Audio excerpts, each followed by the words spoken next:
Hey everybody, welcome back to The Hunt. We're still with Shelley Zimmerman, the former chief of police for San Diego. I will say the first woman chief of police for the city of San Diego. Yeah? Yes. Amazing. So I think it's so cool. I love your career. I love your story. I love just your mindset and the way that you think. So, all right, so let's go back. So you were on patrol and a detective, and then you went into being a sergeant before becoming chief of police. Yeah, so you have a progression of promotion. So Yes. sergeant, then it goes to lieutenant, lieutenant to captain, captain to assistant chief, and assistant chief to chief of police. And I'll tell you is that, obviously it was a great honor, but I stood on the shoulders of many who came before me, and I'm very grateful. You're always so humble, Shelley. So good. But it's true. No one accomplishes anything by themselves. And when you were a detective, did you have that career plan kind of built out? Did you know the roadmap, or were you just moving, as life came at you, you were taking opportunities and people saw potential in you? Well, and that's pretty much what happened. I had, my goal was to be the best officer, the best detective that I could be in whatever assignment that I had. And I'd been on maybe 14 years and back working undercover narcotics at the time. And the lieutenant of the narcotics division came up to me and said, look, you have been eligible to take the sergeant's test for many years. You have not taken it. You need to take it. And I pretty much, again, pushed back. But he did convince me to take the test. What was your trepidation? I just loved what I was doing. I just, my favorite assignment has always been the assignment that I had at the time, and I thought this is great. Here I'm working back undercover.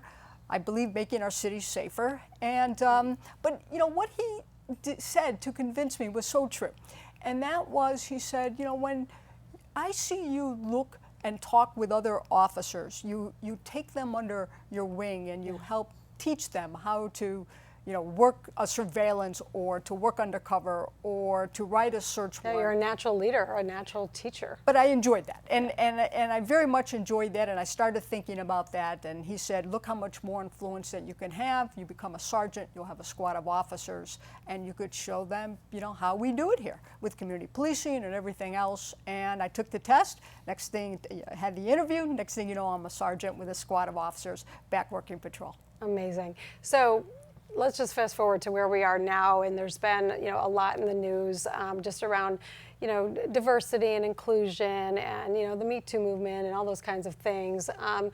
I subscribe to the thinking that the right person for the job should get the job regardless of all these other factors. What was it like for you being a woman in the police force? And I get asked this question quite a bit, and I will tell you is that I'm very proud to say that. And I realize, and I'll preface this, that maybe not everybody had my same experience, but very welcoming. With the philosophy, the San Diego Police Department has always been very progressive with the philosophy of, if you can do the job, you get to do the job. And we've had, any job is open to anyone on our department. Male, female, any kind of demographic, Sure. tall, short, you exactly. name it. Yeah. If you can do the job, you get to do the job. So you didn't have to deal with any of those kind of cultural issues or anything growing up? The department, the many assignments that I had, I was welcome in those assignments. I just tried to do the best job that I could in the assignment I had at the time, and I say that things just kind of fell into place. That's amazing. So from a leadership perspective, I know you've done so much for this city, and I think even other cities around the country look to some of the things when you did, when you were in office, if you will, to improve the quality of life for those who live here, the safety. Can we talk a little bit about that and Sure. Some of the things that you're most proud of? Sure. There's so many things, and I will tell you is when I became chief of police, certainly was quite the honor. And I put a sign on my desk that said this. It said, "Bad news, welcome here."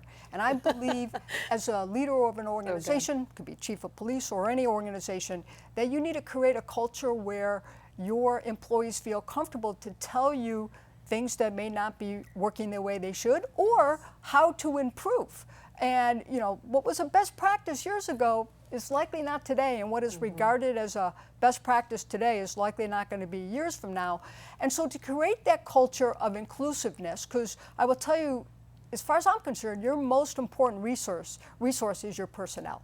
And you know, you have to treat them right. You have to get them to understand what the big picture is, and to have that open door policy where those feel comfortable who work for you to come forward. I would tell you some phenomenal ideas came forward, and which just makes us all that much better, to be a better version of ourselves.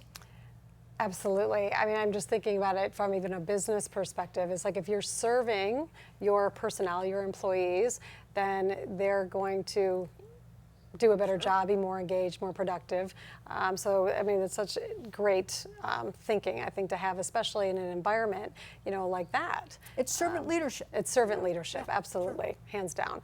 So, the body cameras, were you one of the first to put those into action? We were. The San Diego Police Department, at the time that we deployed our body cameras, that we were the largest city and department at the time to deploy them. You know, many other departments now have their bigger cities, bigger police departments have surpassed the San Diego Police Department, but at the time we were, and I will tell you is that I believe that was a very positive thing, you know, body cameras. You know, the vast majority of police officers every day go out there and serve with honor, courage, distinction, ethics, integrity, and you know that body camera.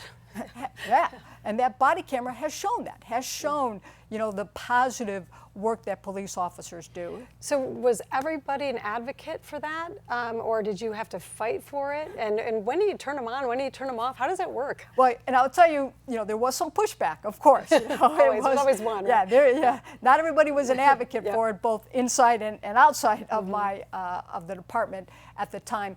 But I would tell you is that the officers that were, I would say, the biggest critics of the body cameras did become the biggest advocate the first time a complaint came in, and that body camera showed that they did the right thing, and it was for the right reasons. And so again, so it's protecting them as much as it was helping. And you know, I used to say that it not only protects the officers, but it protects the community also. You know, as I said, the vast majority of the officers are going to do the right thing. And for those very few that don't, we want to know that too. Absolutely. And what a great also training tool it is, you know, so you could go back and you could take a look at it, you know, what went well, what maybe we could have done better. So there's so much to these body cameras, and now that you see that it's pretty commonplace across the policing profession. Yeah, I mean, I can imagine there's just so many best practices to share across cities, and you take the best of the best. You're keeping up with technology, anything to keep the city safe. I still get calls from other chiefs across the country and other. Our country, but other countries too, saying, how did you do this? And I will say that when we brought together many stakeholders, our first policy had about a 95% agreement. Now think about this. You can't get a 95% agreement with your best friend on where you're going to dinner. And yet we did it with a body camera policy. So it just goes to show that if you find that common ground, okay, it's common sense that you can move forward together. Unbelievable. I mean, so many great stories. We have just about a minute left, Shelley. What is next for you? I know that you're a sought-out speaker, and you get asked to do these things all the time. So what's next? Involved in a lot of things. I'm very proud to be working at National University. I do a lot of guest lecturing for them on their public safety and leadership curriculum. Do quite a bit of writing, a lot of speaking, a lot of consulting, and I'll tell you, I think I'm the luckiest person in the entire world. So if somebody's interested in reaching out to you, where can they find you? It has to do with something to speaking class or something like this at National University at S. Zimmerman. S. Zimmerman at National. At nu.edu. Fantastic. Okay, we just have a little bit of time. What's the drumming story? Can you do that real quick? Okay, so I play a few instruments, none of them well. Actually, quite frankly, all of them terrible.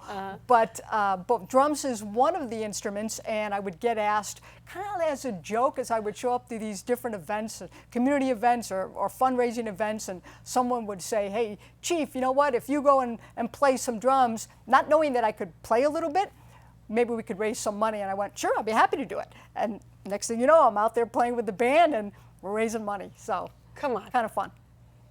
And is it like, can we watch you at any time do this? Like, I mean, because there's so many local bands even around San Diego. As I know said, one band in particular that's playing this weekend. You know, I don't know if that's an option for you to come up on stage. I don't know. On occasion, I've been known to get up there and play conga drums or a mean cowbell, I'll tell you that. Oh my goodness, absolutely unbelievable. Shelley, thank you so much. I hope you come back and see us again. Can't wait just to see what you're up to next. You've had such a phenomenal career, and I love following you and watching you lead and taking best practices as well. So thank you so much for joining us. Thanks for having me. Absolutely. All right, you guys, you've been watching Shelley Zimmerman, the former Chief of Police for San Diego, and we'll be back in a minute. Stay tuned.